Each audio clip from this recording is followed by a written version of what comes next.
Iginigiit ng Maynila na dapat nang ipinatutupad ang dagdag singil sa tubig. Pero ayon sa grupong Water for All Refund Movement o WARM, hindi dagdag kundi bawas singil ang dapat na ipatupad ng water concessionaire.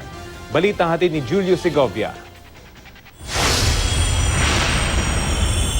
Iginigiit ng Maynilad, dapat nang ipatupad ang inaprubahan ng arbitration panel na mahigit 3 pesos per cubic meter na rate hike nila. Plano itong unti-untiin simula ngayong 2015 hanggang 2017. Malaking dagok daw sa kumpanya ang hindi pa rin pagpapatupad ng MWSS sa dagdag singil. Nauna nang sinabi ng MWSS na hihintayin muna nila ang desisyon ng panel sa petisyon naman ng Manila Water bago ipatupad ang naging desisyon sa Maynilad.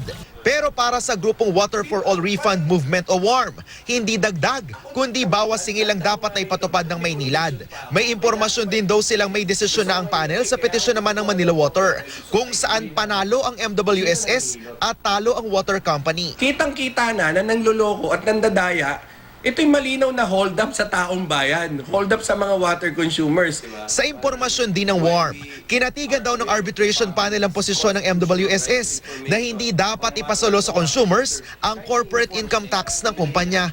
This is a little victory sa ating mga water consumers. Dapat i-implement na ito, lalong-lalo na yung pagpapatigil ng corporate income taxes dahil ito ay illegal. Kapwa ay tinanggi ng Manila Water at MWSS na may desisyon ng arbitration panel.